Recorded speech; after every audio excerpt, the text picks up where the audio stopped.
Cuán grande es Él, cuán grande es Él.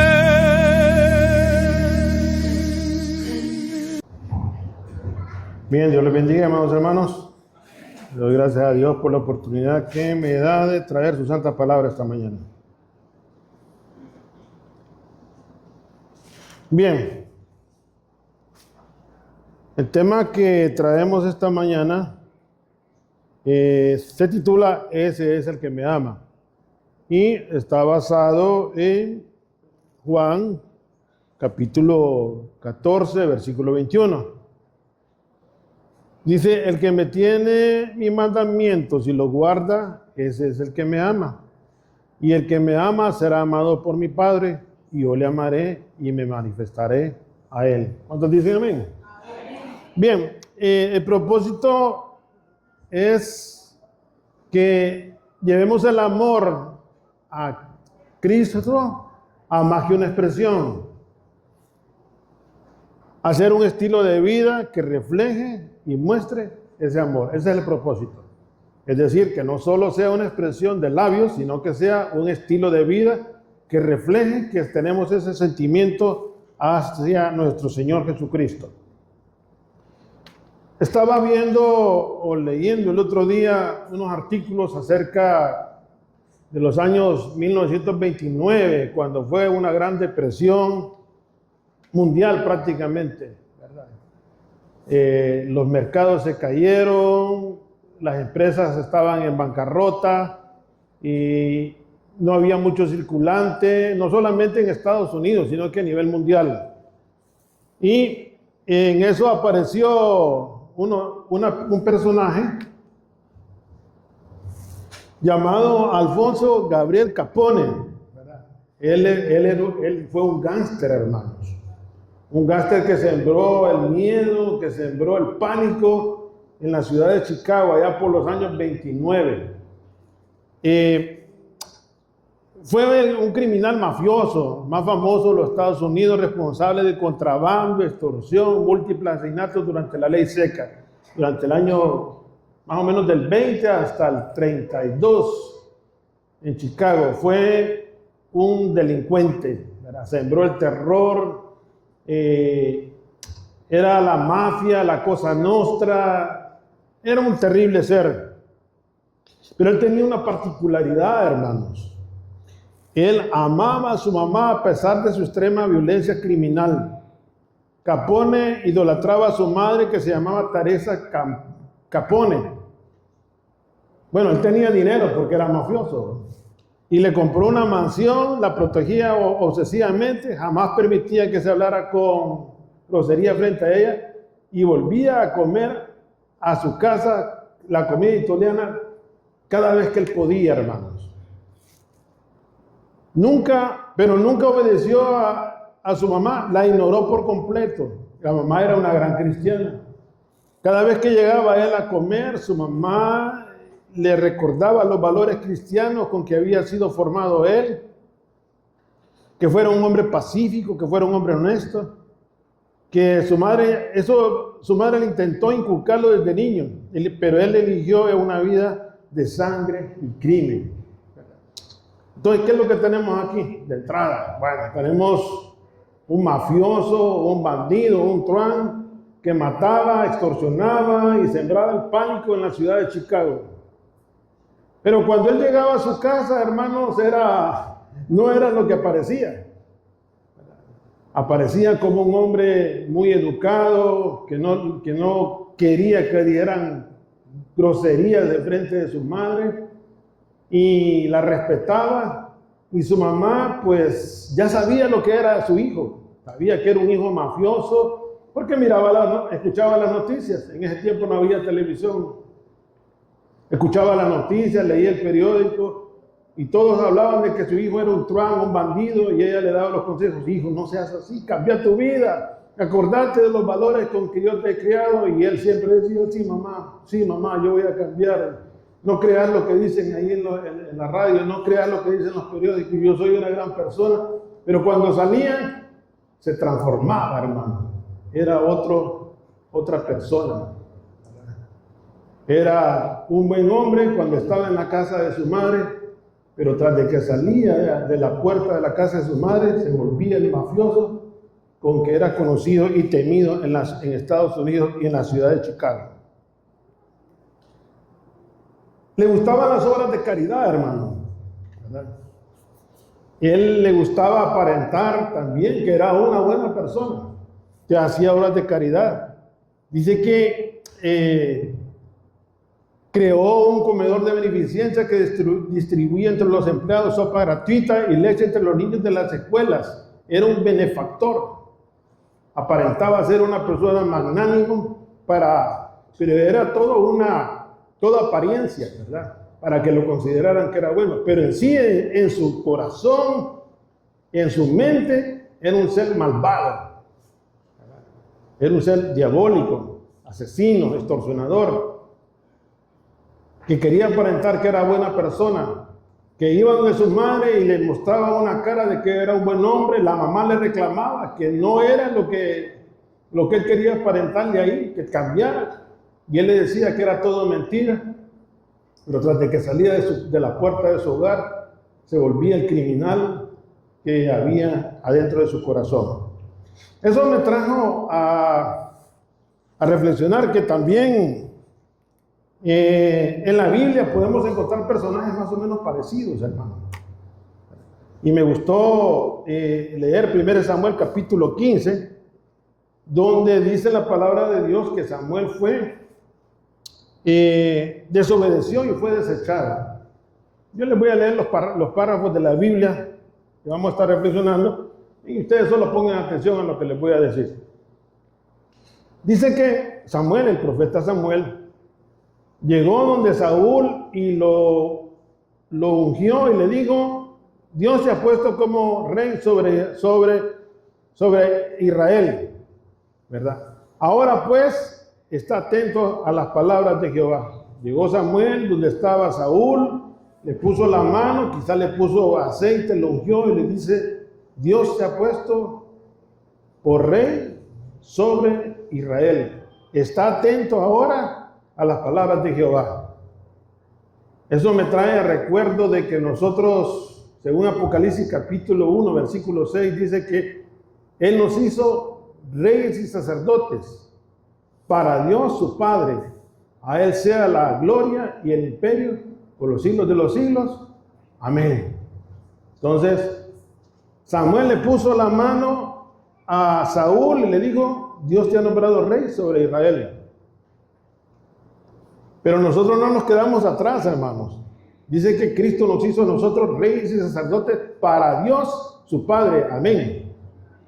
Entonces, cuando hablamos de un reinado, de ser un sacerdocio, estamos hablando hoy de esta iglesia también. Cada uno de nosotros hemos sido convertidos en reyes y sacerdotes por medio de Cristo Jesús. Amén, hermano. Bien. Entonces dice que Samuel le dice: Jehová, Dios te ha dado una tarea.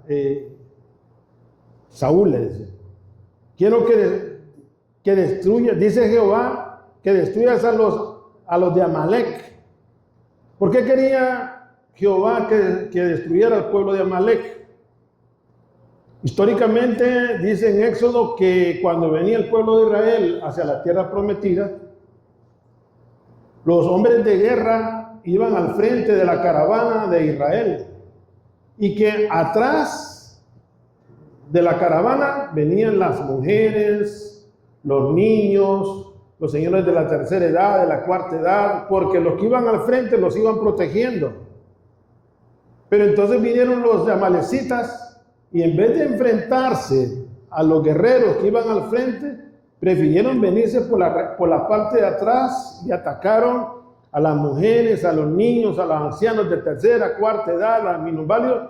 A ellos atacaron. Y eso enfureció a Dios, enfureció a Jehová. Y le dice a Saúl: yo quiero que vayas y destruyas a los amalecitas por todo lo que me le hicieron a mi pueblo, porque atacaron en forma traidora a la gente indefensa.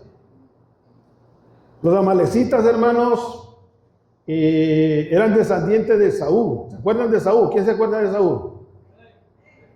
No se acuerdan muchos de Esaú, ¿no? Acuérdense que Esaú nació al mismo tiempo que Jacob, nada más que Jacob venía agarrado del carcañal de Esaú. Y que Jacob fue nombrado, pues, le dieron la primogenitura, porque se vendió Esaú por un puñado de lentejas. Entonces, Esaú tuvo como de cuarta generación a un tataranieto que le puso a Amael, ¿verdad? Y de ahí vienen los amalecitas. Entonces, quieras o no, eran medio parientes, pero se odiaban acérrimamente. Entonces vino Jehová y le dice, Jehová te ha dicho, le dice Saúl, que vayas y destruyas a los amalecitas. No los quiero ver, le dice. Mata a todos, dice, hombres, mujeres, niños, todo, vacas, ovejas, camellos, ya no quiero nada de ese pueblo, le dice. Y entonces viene Saúl y convoca, dice, vamos a ir a destruir al pueblo de los amalecitas. Y convocó a toda su gente y fueron y atacaron a los amalecitas. Dice que en el versículo 7, 15, 7, y Saúl derrotó a los amalecitas desde Ávila hasta llegar a Sur, que estaba al oriente de Egipto. Y en el 8 dice que Saúl desobedeció a Jehová. Samuel le dijo, ve, Dios te ha nombrado rey, pero quiere que vayas a destruir a los amalecitas, que no quede nada de ellos en tu vida. Hermano, Dios nos ha nombrado a nosotros reyes y sacerdotes, amén. Pero quiere que nosotros vayamos y destruyamos al viejo hombre que éramos. No quiere nada del viejo hombre en nuestras vidas, ¿estamos de acuerdo? Somos nuevas personas, creados a la imagen del Señor, para que vivamos para darle la honra y la gloria a Él. No quiere nada del viejo hombre. Pero vino Saúl y dice que tomó vivo al rey de Amalek, Agag. ¿Y por qué voy a matar al rey? Dice, ¿verdad? Si él es un rey, es una persona, ¿qué mal le puedo hacer al Señor que yo me lleve a Agag? Pero a todos los demás los aniquiló. Y Saúl y el pueblo, dice, perdonaron a Agag.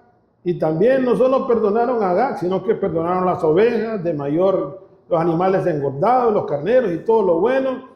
Y no lo quisieron destruir, más todo lo que era vil y despreciable destruyeron. Dicen ellos, oye, ¿qué hay de malo con que guardemos, que salvemos al rey? No hay nada de eso. Bueno, ¿y por qué vamos a matar a esas vacas tan bonitas, tan gordas, tan bellas? ¿Por qué vamos a matar a esos toros? ¿Por qué vamos a matar a esas ovejas tan lindas? No, dice, llevémoslas.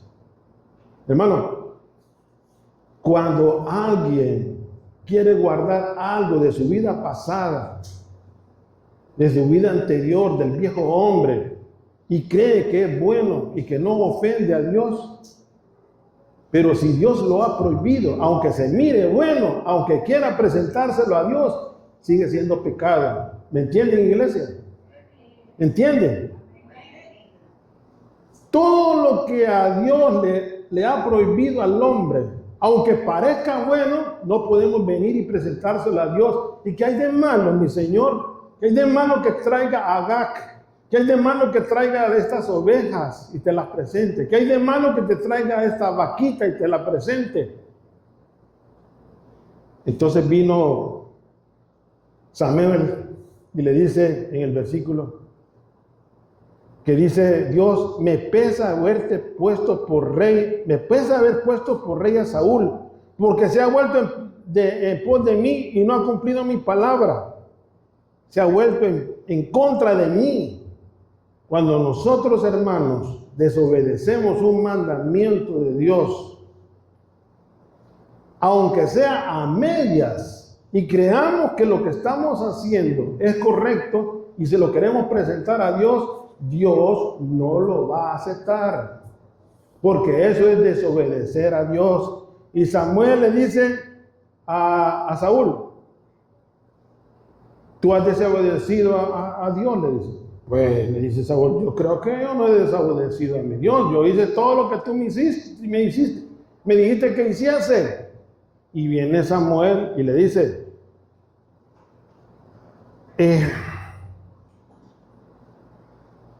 déjame declararte lo que Jehová me ha dicho esta noche. Y él le respondió, di. ¿Pero después de qué? Porque le dijo Samuel, ¿has obedecido lo que Dios te mandó? Sí, lo obedecí. Entonces le dice, pues qué valido de ovejas y bramido de vacas es lo que oigo con mis oídos. ¿Qué es ese ruido que yo estoy escuchando? Yo creo que no es que las vacas estaban en el palacio de Saúl, no creo que el ganado estaba al pie del trono de Saúl, pero era un hecho simbólico de que a Dios no se le puede engañar. Así como Al Capone venía ante la mamá a proclamar que era un buen hombre, pero la mamá ya sabía que era un mal hombre, porque la radio y los periódicos le decían que su hijo era malo. Y le reclamaba y le decía, pórtate bien, hijo, pórtate bien. Pues así estaba Samuel con el rey Saúl y le decía, no, le dice, es inútil. Ese bramido de las vacas y de las ovejas te acusan de que tú no has hecho lo que deberías, porque Dios te mandó que destruyeras todo lo que Él te mandó. Hermanos, aquí es donde yo quiero hacerles una reflexión. Dios nos ha hecho reyes y sacerdotes. Amén. ¿Cuántos dicen amén? Amén. Pero Él quiere que vayas y destruyas todo el viejo hombre, esa vieja mujer que eras, ese viejo hombre que eras, quiere que lo destruyas totalmente, que desaparezca. Pero cuando nosotros venimos al templo de Jehová, al templo de Dios, que es la iglesia, que es el reino de Dios, puede ser, yo no digo que lo sea, pero puede ser que en nuestra vida hay un bramido de ovejas, un bramido de toros, que nos esté acusando ante Dios de que no somos los verdaderos cristianos que queremos aparentar, como Al Capone quiso aparentar delante de su madre. ¿Me entienden, hermanos? Y dijo Samuel, aunque eras pequeño en tus propios ojos, no has sido hecho jefe de la tribu de Israel, y Jehová te ha ungido por rey sobre Israel, y Jehová te envió una misión y dijo, ve y destruye a los pecadores de Amalek y haz con guerra hasta con ellos que los acabes. Dios nos ha mandado a hacer guerra contra el hombre viejo, contra la mujer vieja que eran, con ese hombre carnal que quería adorarse, que odiaba a su prójimo. Dice que Dios nos manda a destruirlo. Y Saúl respondió a Samuel, antes bien he obedecido la voz de Jehová y fui a la misión que me envió. Pero solo hay un pequeño detalle: he traído a Agar, rey de Amalek, pero los he destruido. Pero trajo a Agag. Había destruido todos y todos, pero traía un pecado que según él era un pecado oculto. Y le dice, pero yo quiero decirte algo más. El pueblo tomó el botín, ovejas y vacas, las primicias del anatema, para ofrecer sacrificio a Jehová, tu Dios, en Gilgal. Dice, yo no fui, le dice Saúl, fue ese pueblo. Ese pueblo fue el que tomó esas ovejas y ese ganado, porque quería venir a ofrecérselo a Jehová en Gilgal. Hermano, pero por muy lindo que sea la oveja, por muy linda que sea el toro que queremos venir a ofrecer, si Dios lo ha prohibido, aunque vengamos a ofrecérselo al templo de Dios, Dios no lo acepta.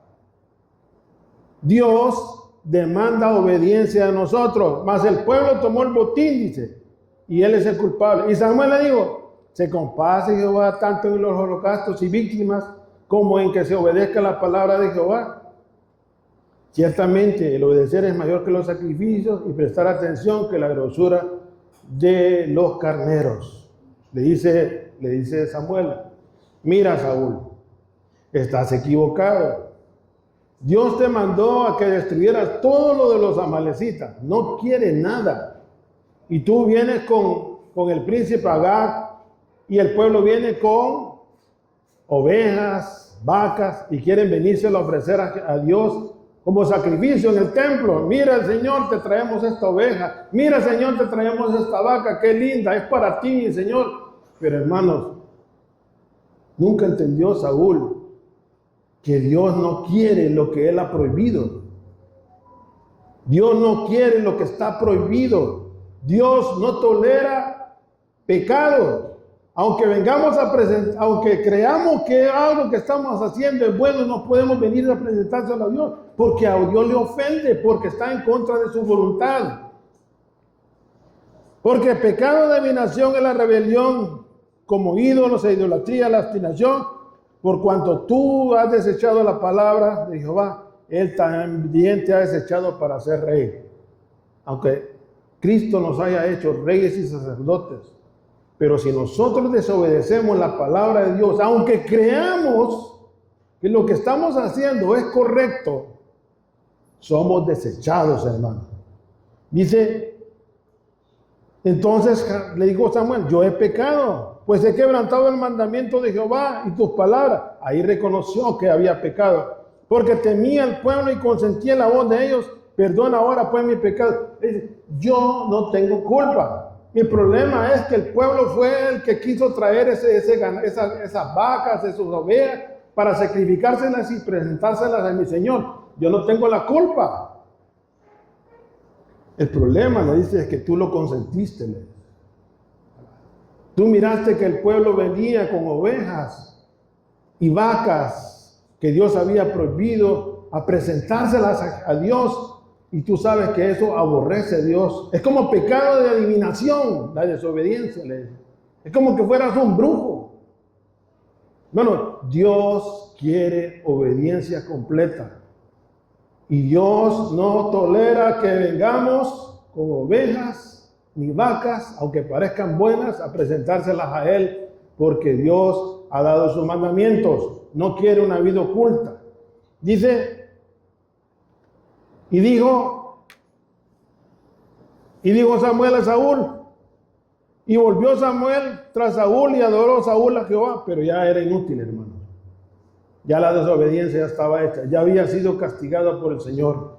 Y lo más triste, hermano, que en 2 Samuel dice que Saúl fue asesinado por un amalecita. Si él hubiera obedecido a Dios, hubiera hecho lo que Dios le mandaba, no hubiera aparecido un amalecita después en segunda de Samuel, quitándole la vida a Saúl. Cuando nosotros, hermanos, consentimos un pecado en nuestra vida que Dios ha prohibido, ese pecado después a nosotros nos va a pasar factura, porque para Dios no hay pecado que parezca bueno. Todo pecado, toda desobediencia es mala. Amén, iglesia. Bien, entonces aquí es donde venimos. Y dice, se complace Jehová tanto en los holocaustos y víctimas como que se obedezca la palabra de Jehová. Ciertamente, dice, el obedecer es mejor que los sacrificios y el prestar atención que la grosura de los carneros, porque como pecado de adivinación es la rebelión y como ídolos e idolatría la obstinación. Aquí es donde queremos entrar ya entonces a materia. Conclusiones. Dice la palabra en Juan 14:21, el que tiene mis mandamientos. ¿Qué es tener, hermanos? El tener indica conocimiento de las demandas de Dios.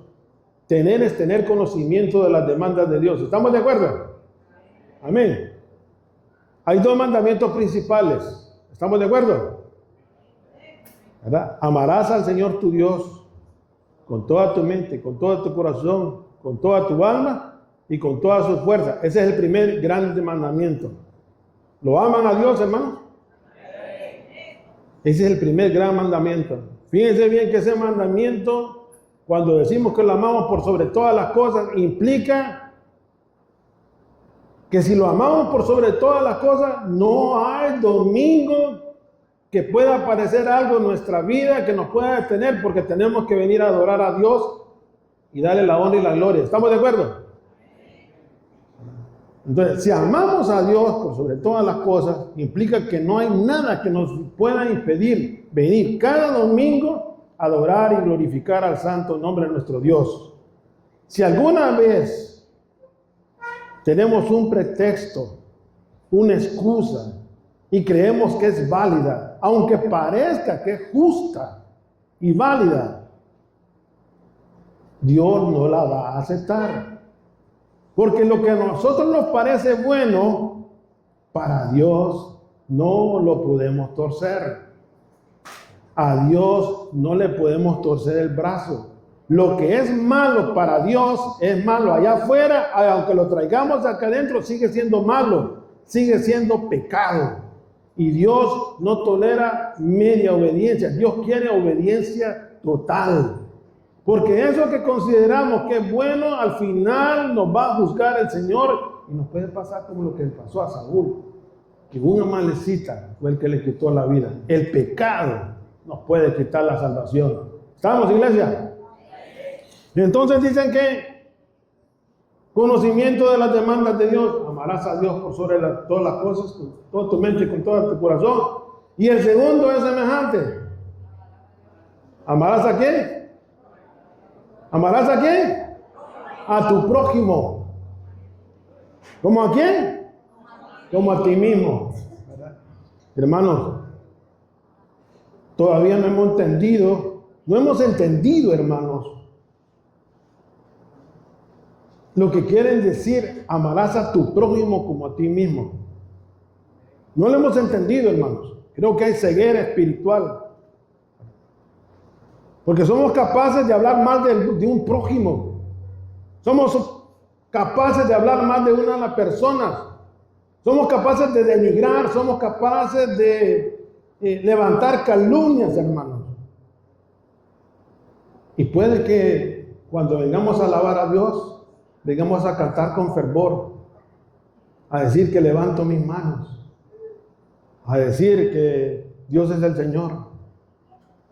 Pero puede, no digo que lo sea, pero puede que el Señor esté escuchando los bramidos de esa oveja de desobediencia. Aunque pareciera que era bueno, aunque pareciera que era legítimo, aunque pareciera que era correcto hablar mal de un hermano, aunque pareciera que era correcto insultar al hermano, denigrar al hermano, aunque pareciera correcto, está en contra del mandamiento de Dios que dice amarás a tu prójimo como a ti mismo. ¿Me entienden, iglesia? Puedes tú hablar mal de ti mismo.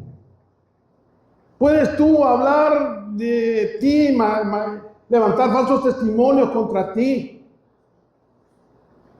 ¿Alguien lo puede hacer? Levante la mano. ¿Quién levanta un falso testimonio contra sí mismo? Diga a alguien amén. ¿Verdad que no hay?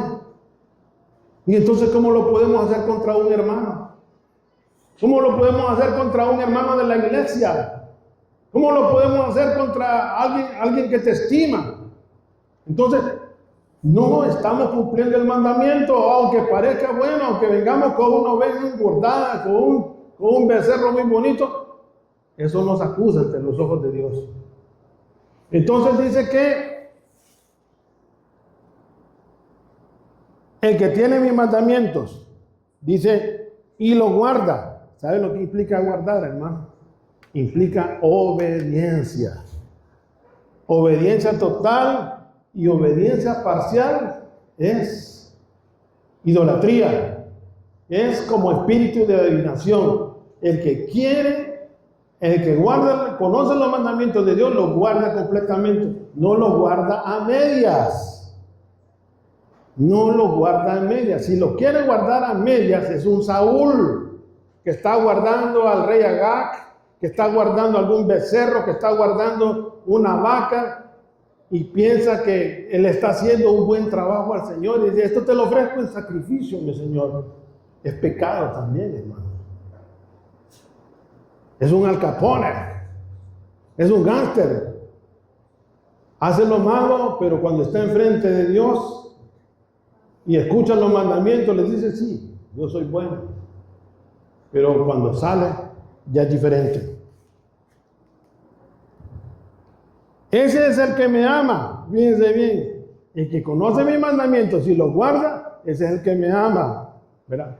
Amarás a Dios por sobre todas las cosas, con toda tu mente y a tu prójimo como a ti mismo. Son los dos mandamientos máximos de nuestro Señor. Ahí se resume la ley y los profetas. Dice, tienes que cumplirlos. Amar es sumisión total, es dependencia de Cristo. Será amado por mi Padre, es un amor condicionado a la obediencia. Fíjense bien, muchas veces algunos dicen, es que a mí Dios me ama.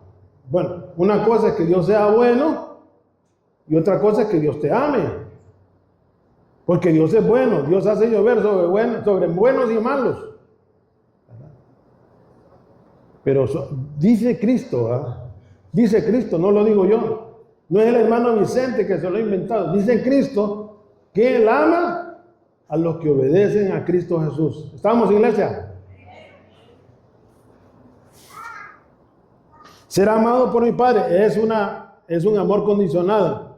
Y yo le amaré condicionado al amor del Padre. Cristo me ama. Cristo me ama. Cristo me ama. ¿Verdad? Lo sabemos. Y lo cantamos y es que pasa hasta nos salen las lágrimas. Pero escuchen, hermanos. Cristo ama a quien obedece sus mandamientos. Amén, iglesia. Vamos entendiendo, ¿verdad? Ese versículo que dice que el que me ama guarda mis mandamientos. Y mi Padre lo amará, yo lo amaré.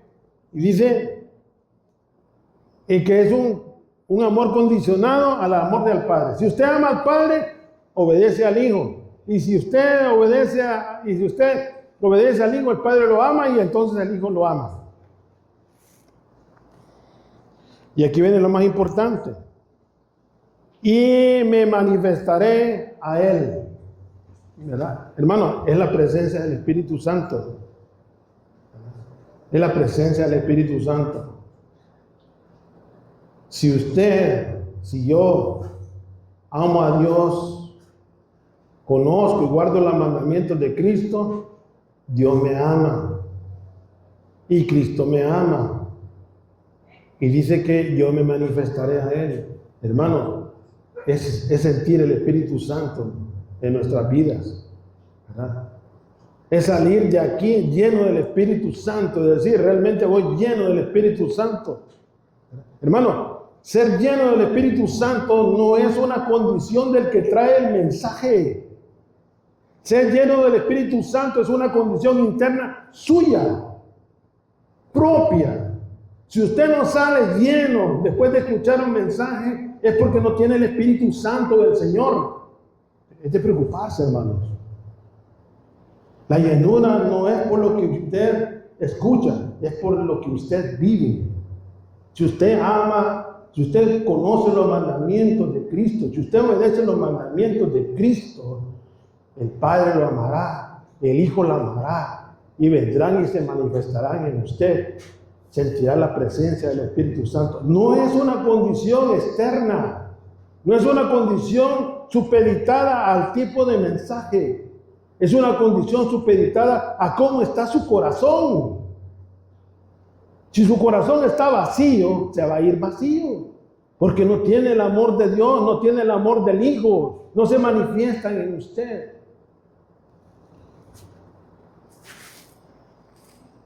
Ya terminamos, hermano. ¿Cuántos dicen amén?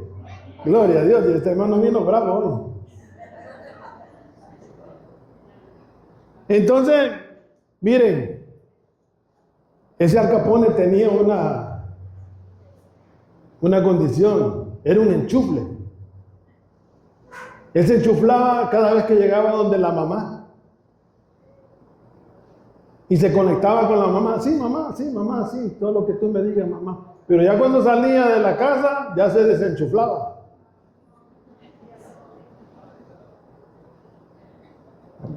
Hermano, aquí en la iglesia necesitamos cristianos que se enchufen. Pero no solo cuando estén aquí en la iglesia, hermanos. Necesitamos cristianos que se enchufen 24/7. Amén, iglesia. Cristianos que cuando salgan de acá no se desenchufen, sino que entiendan que tienen que seguir enchufados a nuestro Señor Jesucristo. A vivir para Él, a servirle a Él. A amarlo a Él. A tener presentes sus dos grandes mandamientos, bien sencillos. Lo amarás a Él por sobre todas las cosas y a tu prójimo, ¿como a quién? Como a ti mismo. Si no te gusta, si no quieres hablar de mal de ti, no lo hagas de tu prójimo. Si no quieres levantar columna contra ti, no lo hagas contra tu prójimo. Si quieres que si quieres que hablen bien de ti, habla bien de tu prójimo. Hermano, y recuerda, amar a Dios por sobre todas las cosas, es decir, no hay nada que me pueda separar de Dios. Todos los domingos ahí voy a estar, y todas las veces que yo pueda ahí voy a estar. 24/7 conectado. No hay pretexto, no hay excusas. Voy a servir al Señor. Nadie me detiene. Está lloviendo, nadie me detiene. Bueno, a menos de que esté aquella tormenta, ¿verdad? El domingo. Porque ahí sí nadie lo detiene, hermano. Va a pegar allá por la central de Abastos. La del viernes. Nadie lo paga. No, hay casos que son justos, ¿no? De lo contrario, no. Entonces, díganle a su hermano que está a la par, enchúflate 24/7. Díganle, enchúflate 24/7.